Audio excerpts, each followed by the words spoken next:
আজকে এক ভদ্রলোক গানের কথা ঠিক করে দিচ্ছেন আরেকজনকে। ঠিক আছে, আমার নবীকে বাদশা বলা যাবে না। কি বলা যাবে না?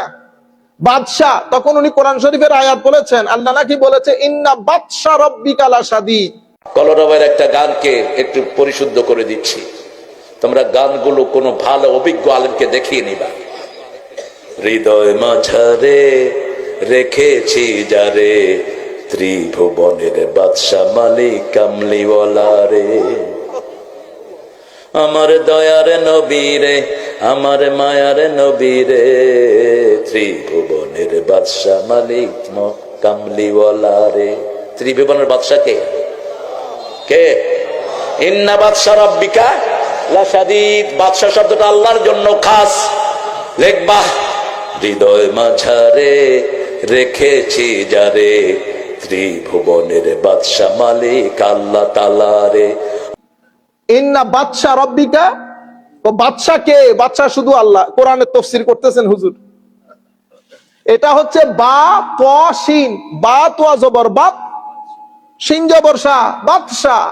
বাদশা মানি পকড়াও, মানে আল্লাহ যখন কাউকে ধরেন তো আল্লাহর ধরা থেকে বাঁচার কোনো উপায় নাই। লাশাদীদ, বড় কঠোরতার সাথে আল্লাহ পাকড়াও করেন। কই পাকড়াও করা আর কই বাদশা, কত বড় মুফাসসির দেখেন। মানুষকে ধোঁকা দিতে দিতে আবার মানুষ কতগুলা বসে ঠিক করে চিল্লানি মারে, মানে রাজনীতি। বুঝতে পেরেছেন? এই তুমি এই কথা আর বলিও না, এটা রসুলের শানে যায় না। ও বেটা, রসুলের শানে বিয়াদবি করলে ইমান থাকেনি? তো তুমি যদি এটা ঠিক করে দাও তো ইমান কি ফেরত আসবে? এই ওয়েতে ঠিক করে তুমি এগুলা বলিও না, এগুলা আল্লাহ রসুলের শানে। আরে বেটা, আল্লাহ রসুলের শানে না গেলে ইমান নষ্ট হয়ে যায়। আপনারা বুঝতে পেরেছেন? এখানে তো আপনি টেস্ট করতে পারবেন না, এটা কোনো ওলি না, এটা নবী। এখানে আকীদা, ঈমান সবকিছু এই জায়গায়। আপনারা বুঝতে পেরেছেন? এক ভদ্রলোক শুধু বলেছেন ইদিলিয়া মুহাম্মদ, এ মুহাম্মদ সাল্লাল্লাহু আলাইহি ওয়াসাল্লাম, আপনি সুবিচার করেন।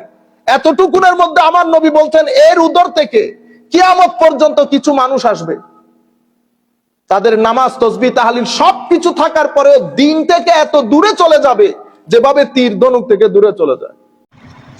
আর মাথা একখান জিনিস মতন হইতে এরম জাহেল মুখ্য হুজুর রমাইছে ফলো কিভাবে করে এদুন মানুষ কোনো রাইডাল কেন মানে যে হাতে দেখাই চোখে দেখাই ভুল ধরা দেন ইয়ার ফরম আইসে কোনো রাইডাল মানে কেন মানে ঠিক কি হই কোরআন রায়াত কি আছে এতে কোরআন রায়াত মাসে বুঝে দিই কারণ কোরআন দুই দেখা দিয়ে হত্য বড় মাদারি হত্য বড় জাহেল মুখ্য।